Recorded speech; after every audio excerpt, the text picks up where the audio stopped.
Hello students, welcome to my YouTube video. तो आज की इस वीडियो में हम जो मॉडल पेपर 6 है उसका सॉल्यूशन करेंगे। तो इस पार्ट में मैंने सेक्शन ए, सेक्शन बी और सेक्शन सी तीनों को कवर किया है। तो स्टार्ट करते हैं। देखो, ये क्वेश्चन नंबर फर्स्ट है। क्वेश्चन नंबर फर्स्ट बोल रहा है east is use in the production of, मतलब ईस्ट का यूज किसे बनाने के लिए किया जाता है। ठीक है, तो इसमें आएगा आपका option number B. Okay, correct answer. Alcohol, yeast का यूज एल्कोहल बनाने के लिए किया जाता है। शुगर का फर्मेंटेशन करने के बाद एल्कोहल बनता है। तो आगे देखो, नेक्स्ट क्वेश्चन। क्वेश्चन नंबर 2 है the first reserve forest in India. India का जो फर्स्ट रिजर्व फॉरेस्ट था वो कौन सा था? तो ये तो नाम याद होगा, Satpura national park. Okay, question number 3, the gas obtained at the positive terminal during the electrolysis of water is। Water का जब इलेक्ट्रोलाइसिस करते हैं तो उसमें दो टर्मिनल होते हैं, एक तो पॉजिटिव वाला और एक नेगेटिव वाला। तो ये यही पूछ रहा है कि भाई पॉजिटिव टर्मिनल पे कौन सी गैस आती है। तो पॉजिटिव टर्मिनल पे ऑक्सीजन गैस आती है। ओके, ये ध्यान रखना। ऑप्शन नंबर 4 हो जाएगा इसमें आपका करेक्ट आंसर। और नेगेटिव टर्मिनल पे हाइड्रोजन गैस आती है और पॉजिटिव टर्मिनल पे ऑक्सीजन गैस आती है।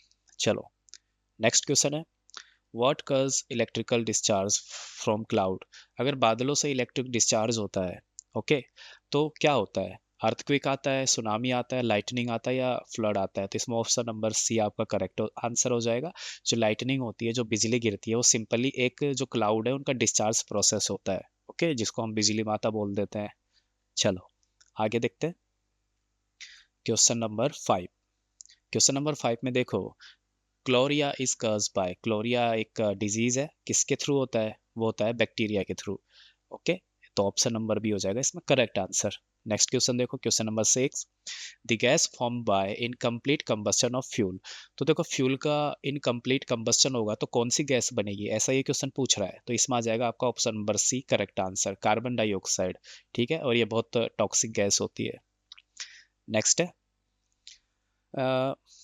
by coating a metal layer on a plastic rod on a plastic road signboard। Okay, तो एक मेटल की कोटिंग करके लेयर बनाना है, एक प्लास्टिक का रोड साइन बोर्ड है उसके ऊपर।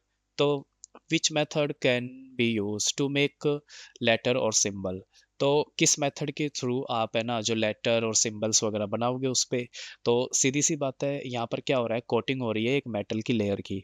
तो मेटल की लेयर की कोटिंग होती है इलेक्ट्रोलाइसिस के थ्रू। तो इसमें हो जाएगा आपका option number A correct answer. Next है which of the following is not characteristics of a good fuel.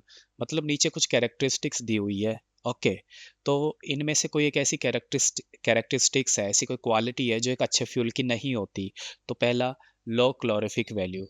तो यही एक क्वालिटी है, बैड क्वालिटी है जो कि अच्छे फ्यूल की नहीं होनी चाहिए। तो इसमें ऑप्शन नंबर ए आपका हो जाएगा करेक्ट आंसर। बाकी हाई क्लोरिफिक वैल्यू, हाँ, एक ये गुड फ्यूल में होता है। मीडियम कंबस्टन वैल्यू, ये भी एक गुड फ्यूल में होता है। चीप एंड इजी अवेलेबल, ये भी एक गुड फ्यूल में होता है। बट लो क्लोरिफिक वैल्यू ये एक गुड फ्यूल में नहीं होता। ओके, तो ऑप्शन नंबर ए हो जाएगा इसका करेक्ट आंसर। नेक्स्ट अपन सेशन बी पे आ गए हैं। तो सेशन बी का first question, what is the sorry what is the composition of natural gas. मतलब नेचुरल गैस किस किस से मिलके बना होता है वो बताना है। नेक्स्ट है give two uses of natural gas, और साथ में नेचुरल गैस के दो यूजेस भी आपको बताने हैं। तो नेचुरल गैस मेनली कंपोज होता है किसका? मीथेन का। मीथेन से बनती है नेचुरल गैस हमारी। इसके अलावा इसमें क्या क्या होता है, it also contain small amount of ethane, propane and butane. Methane के साथ साथ कुछ थोड़ी बहुत क्वांटिटी में एथेन भी होता है, प्रोपेन भी होता है और ब्यूटेन भी होता है। ओके, अब नेचुरल गैसेस के दो यूज देख लेते हैं। It is use as a fuel for cooking and heating. तो खाने के लिए, पकाने के लिए, गर्म करने के लिए हम नेचुरल गैस का यूज लेते हैं। It is use as a fuel in vehicles in the form of CNG. और नेचुरल गैस को हम व्हीकल्स के अंदर एज ए फ्यूल भी यूज लेते हैं सीएनजी की फॉर्म में। ठीक है, तो चलो अब हम चलते हैं नेक्स्ट क्वेश्चन पे। ये रहा हमारा next question, question number 10, fertilization क्या है। ओके, तो fertilization is the process in which the male gamete fuse with the female gametes to form a zygote. Okay, fertilization का मतलब सिंपल सा ही होता है कि मेल गैमेट फीमेल गैमेट के साथ मीट करते हैं और एक जाइगोट बनाते हैं। ठीक है, तो हम इसे बोलेंगे फर्टिलाइजेशन हो गया। आगे देखो, right any two types off season crop. दो तरह की सीजन क्रॉप्स बताओ। तो ये घूम के आ गया क्वेश्चन। ओके, तो ये इंपॉर्टेंट है, क्वेश्चन आता रहता है। ये फर्टिलाइजेशन भी पूछता रहता है एग्जाम में, दोनों ही इंपॉर्टेंट है। तो खरीफ क्रॉप्स, एक तो खरीफ क्रॉप्स हो गई है ना, तो इसमें राइस और मेज आ जाएंगे आपके। एक रबी क्रॉप हो गई, इसके अंदर व्हीट और ग्रेम्स आ जाएंगे आपके। चलो next question, question number 12। Give two examples each of situation in which you push or pull to change the state of motion of object. तो कोई आपको दो एग्जांपल बताने हैं जिसमें आपने क्या किया कि पुल या पुश करके किसी भी ऑब्जेक्ट की स्टेट ऑफ मोशन को चेंज किया हो। तो देखते हैं, पुश के एग्जांपल देख लेते हैं पहले, तो मतलब धक्का देके।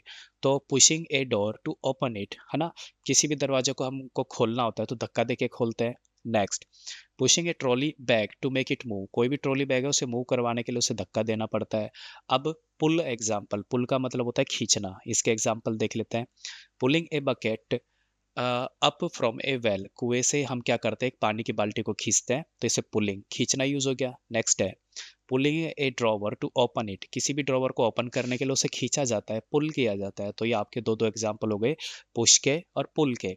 चलो नेक्स्ट, क्वेश्चन नंबर 13।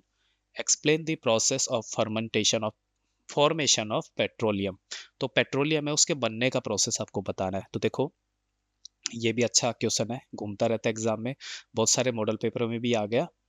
तो देखो, petroleum was formed from tiny plants and animals that lived in the sea million of years ago. तो पेट्रोलियम किससे बनता है, जो मिलियंस ऑफ ईयर्स पहले जो प्लांट्स और जो एनिमल्स वगैरह जो सी के समुद्र के अंदर रहते थे, उन उनसे ये पेट्रोलियम बना है।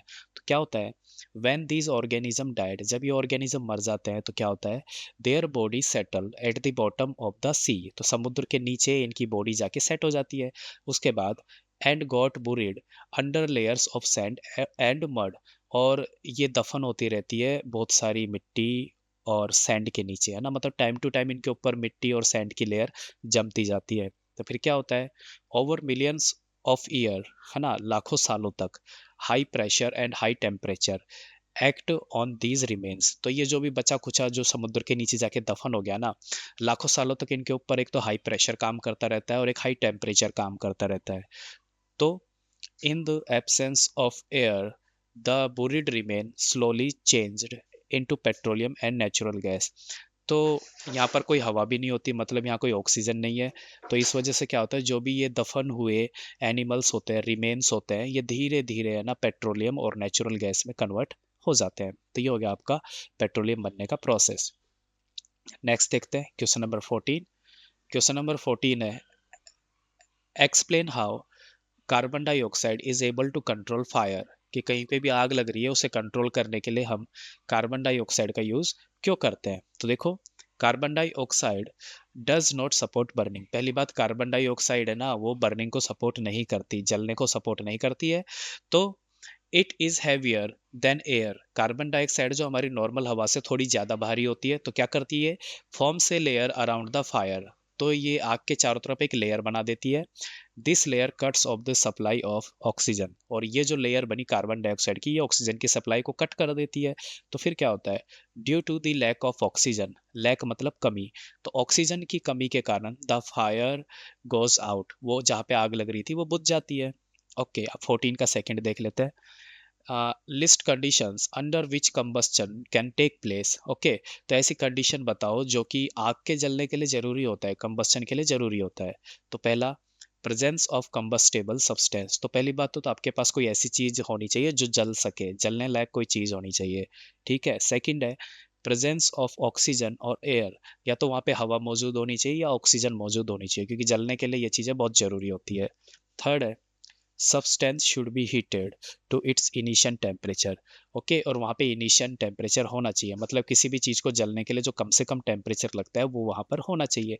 तो ये तीनों कंडीशन ट्रू है तो 100% आपका कंबस्चन होगा। क्लियर।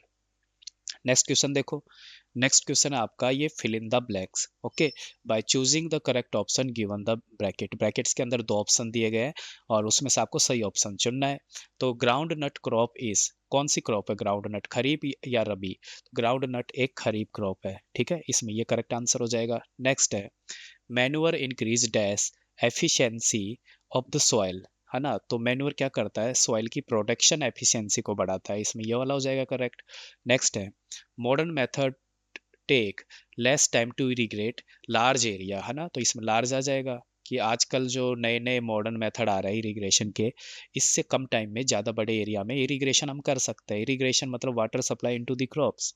नेक्स्ट है dash is the process of separating the grains, okay, grain seeds from the chaff. Chaff मतलब तूड़ा, ग्रेन सीड मतलब अनाज के दाने। तो तूड़े से अनाज के दानों को अलग करने का प्रोसेस होता है थ्रेशिंग। ओके, तो इसमें थ्रेशिंग आ जाएगा। ये हो गए आपके filling the blanks. Filling the blanks के बाद हम आगे चलते हैं। तो आगे देखो हमारा question number 16, right the name and function of female sex hormone. तो फीमेल सेक्स हार्मोन के पहले आपको नाम लिखने हैं और फिर बताना है कि उनका क्या क्या काम होता है।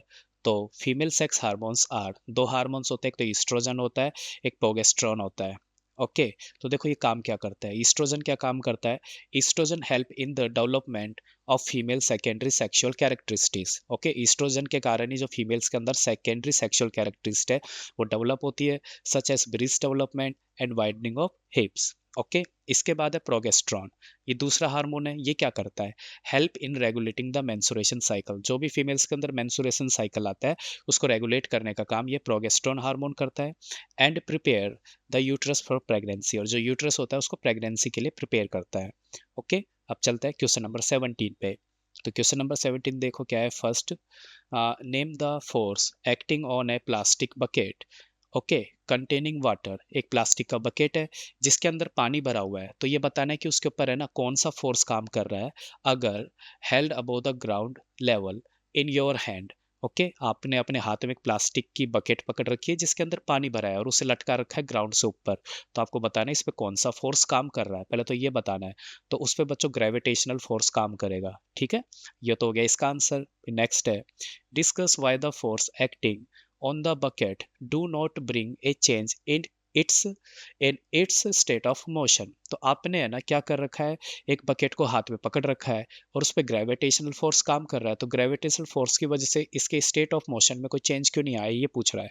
तो देखो दी बकेट डज नॉट मूव, है ना, ग्रेविटेशनल फोर्स लगने के बाद भी बकेट मूव नहीं करती, क्यों, because the upward force applied by the hand is equal to the downward gravitational force. हमारे हाथ ने भी तो बाल्टी को पकड़ रखा है, तो हाथ क्या कर रहा है, अपवर्ड डायरेक्शन में एक फोर्स लगा रहा है, और जो अपवर्ड डायरेक्शन में जो फोर्स लग रहा है वो जो ग्राउंड ग्राउंड फोर्स लग रहा है, ग्रेविटेशनल फोर्स, उसके इक्वल है, ठीक है। इसलिए बाल्टी ना तो ऊपर जा रही है ना नीचे जा रही है, वो एक जगह फिक्स है।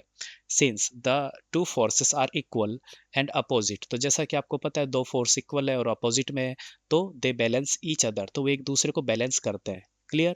तो therefore there are in no change in the state of motion of the bucket, तो इस वजह से वो जो भी बकेट बाल्टी है उसके स्टेट ऑफ मोशन में कोई चेंज नहीं आता है। ओके, आगे चलते हैं अब नेक्स्ट क्वेश्चन पे। ये रहा आपका 17 का second, what is static friction. Static friction क्या है, तो देखो static friction is the force, static friction एक फोर्स है that act between two surface in contact when there is no relative motion between them.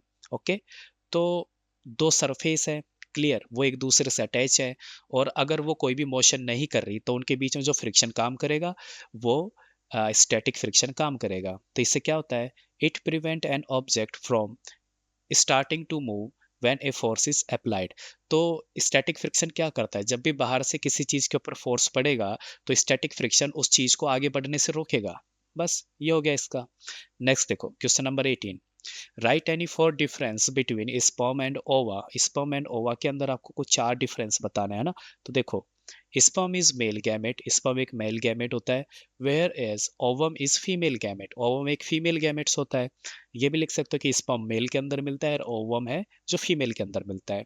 Next देखो sperm is very small in size, sperm का size बहुत छोटा होता है, whereas ovum is large in size, और sperm के मुकाबले जो ओवम है वो काफी बड़ा होता है। नेक्स्ट देखो sperm has a tail, sperm के पास एक टेल होता है ना, एंड कैन मूव, और स्पर्म मूव कर सकता है अपनी टेल की हेल्प से, whereas ovum has no tails, और ओवम के पास कोई टेल नहीं होता है। नेक्स्ट है sperm is producing in large number, है ना, स्पर्म है ना एक साथ काफी लार्ज नंबर में प्रोड्यूस होते हैं, whereas ovum is produce one at a time, और ओवम है वो एक बार में एक ही बनता है, क्लियर? तो ये हो गया आपका स्पर्म एंड ओवम के बीच में डिफरेंस। तो चलते हैं नेक्स्ट क्वेश्चन पे। नेक्स्ट क्वेश्चन देखो, question number 19, what is the LED and how it is connected into the circuit. LED क्या होता है और ये सर्किट के अंदर इसको कैसे कनेक्ट करते हैं। तो एलईडी का पूरा नाम होता है लाइट एमिटिंग डायोड। ओके, ये एलईडी का पूरा नाम हो गया। एक्चुअली देखा जाए तो एलईडी और कुछ नहीं, एक पीएन जंक्शन डायोड है जो बड़ी क्लासों में आप पढ़ोगे। नेक्स्ट है, it is a device which glows when electric current pass through it. तो एलईडी एक ऐसा डिवाइस है वो ग्लो करता है जब भी आप इसके अंदर होकर इलेक्ट्रिक करंट पास करोगे। नेक्स्ट है, an LED is connected in a circuit with correct polarity. Okay, circuit के अंदर आपको है ना एलईडी को एक सही पोलरिटी चेक करके कनेक्ट करना पड़ता है। मतलब प्लस और माइनस दो टर्मिनल होते हैं, तो इनको ध्यान में रख के आपको कनेक्ट करना पड़ता है। प्लस से प्लस को कनेक्ट करना पड़ता है, माइनस से माइनस को, तो पोलरिटी चेक करनी पड़ती है। तो देखो, the longer wire of LED is connected to the positive terminal of the battery. Okay, तो जो भी एलईडी होती है ना, आपने नोटिस किया होगा, मान लो ये कोई एलईडी है, तो इसके अंदर एक बड़ा वायर होता है और एक छोटा वायर होता है। तो ये कह रहा है कि जब जो भी आपकी बैटरी है ना, बैटरी में एक प्लस वाला सिरा होता है और एक माइनस वाला सिरा होता है। तो जो longer wire of LED, LED का जो बड़ा वाला वायर है, उसको तो हम पॉजिटिव टर्मिनल से कनेक्ट करते हैं। तो ये बड़े वाले वायर को हमने पॉजिटिव टर्मिनल से कनेक्ट कर दिया। और the shorter wire of the LED is connected to the negative terminal of the battery. तो ये एलईडी का छोटा वाला वायर है, इसको हम बैटरी के नेगेटिव टर्मिनल से कनेक्ट करते हैं। ऐसा करोगे तो आपकी एलईडी जल जाएगी, और उल्टा लगा दोगे तो आपकी एलईडी ग्लो नहीं करेगी। ओके, तो ठीक है, आगे चलते हैं। आगे देखो, मैच द कॉलम है, इसमें है तबला। ओके, तबला क्या है? तबले में स्ट्रेच्ड मेम्ब्रेन होती है, ठीक है। एक पूरा मतलब मेम्ब्रेन, एक परत होती है, झिल्ली होती है, जिसे खींच के एक साइड लगाया जाता है किसी भी खोखले बर्तन पे। तबले को बजाओगे तो बजेगा। अब सितार में क्या होता है? सितार में देखो, स्ट्रेचेड वायर है ना, सरस्वती माता बजाती है ना सितार, वीणा वगैरह, उसमें खींचे खींचे तार होते हैं, जब इनको उंगलियों से अपन हिट करते हैं तो आवाज आती है।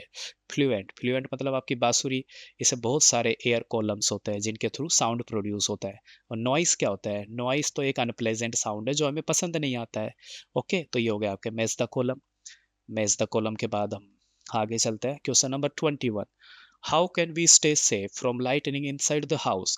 अगर बाहर बिजलियां चमक रही है बहुत जोर जोर से, तो घर के अंदर आपको क्या क्या सावधानी बरतनी चाहिए ताकि आप सेफ रहो। तो देखो, वी शुड स्टे इनडोर्स। पहली बात तो हमें घर के अंदर रहना चाहिए। And close all doors and Windows, और सारे दरवाजे और खिड़कियों को बंद करके रखना चाहिए। नेक्स्ट है, we should avoid using electric appliance and wired phones. Okay, तो जो भी हमारे डोरी वाले फोन है, पहली बात तो हमें वो यूज नहीं करने चाहिए।